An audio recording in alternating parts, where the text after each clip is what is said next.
And I'm here with the Grandmasters Hikaru Nakamura and Grandmaster Levon Aronian. The first game of the finals ended in a draw, a very exciting game, if I may say. I have a few questions. The first question is for you, Levon. You're one of the world's leading experts in closed Ruy Lopez positions, and you have played this line many times before, both with white and with black. So I can imagine that you were quite happy to see this type of position on the board today. Oh, I'm always happy just to play chess. I don't really care what opening it is. It's a great privilege. So I think it was interesting, and I think I got a nice position after I thought Hikaru made this erroneous plan with knight h2, knight g4. Okay. Question for Hikaru. Both Nebomniachtchi in Dubai and now you here and in previous games, you're not entering the complications of the Marshall Gambit. So it's safe to say that the Marshall Gambit is a completely sound defense for black and actually a good opening choice? Well, I mean, what would you say? Well, I mean, everything is sound with computers these days. It doesn't even matter what you play. But yeah, I mean, I wanted something slow. And then, yeah, I spent all this time for some stupid reason playing knight c3. I was expecting knight d4, and then Levon played knight d8, and I felt pretty stupid for wasting 15 minutes for no reason. Yeah, I mean, I tried to be creative with knight h2, and I mean, I think Levon was better, but somewhere in this late middle game it got very complicated, where I'm down a pawn, but I have this outside pawn on a5 and then this pawn on b4 potentially, and it gets very, very tricky because the pawns on the side are more important than the pawns in the center. So it's an interesting game.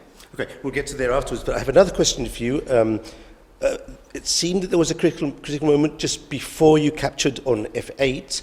The online commentator Miroshnichenko was suggesting that maybe you had missed rook d1 instead of taking on f8, but you took some minutes to capture on f8, and maybe you'd thought of playing rook d1, attacking the knight, and missed the idea with e4 and h5. Is this possible, or are you just double-checking your analysis there?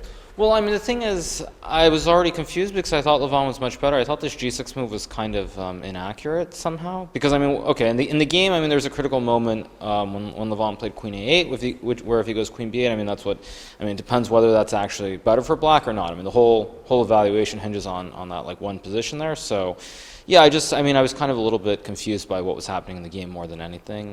Because I actually thought that when I got queen c4, rook b1, I should be completely fine. Okay. And so I thought, I mean, I was quite optimistic already by that point. So that was the biggest reason. Okay. And going back to Levon, with hindsight, Hikaru mentions queen b8. With hindsight, would you have played in a different manner, or did you see any other variations that you could have tried instead of the game line? Yeah, I think I was too optimistic. I thought that I can play slowly and you know, improve my position, but then I forgot that anytime I take on b4 and he threatens to play knight d4 and make a draw in the queen endgame, so I cannot really play slow. You know, I was thinking I'll just bring my king, play queen b7, but then knight d4 comes and white neutralizes immediately. So at any point of the game, were you thinking, maybe I should change gears and try and play for the draw, or were you sensing that in your commentaries after the game? You actually mentioned that you didn't think. Yeah, I think at some point I was already thinking, okay, I'm up on time, and I should maybe, you know, complicate the matters, but at the same time it's type of a position that if you take too many risky decisions, you will pay. Because if the bishop doesn't come out, then you're in trouble. And I think Hikaru played some very unpleasant ideas for me with this king f1 and b5. At that moment, of course, I needed to get myself together, because one more inaccurate move and the game will be gone, because white will just promote.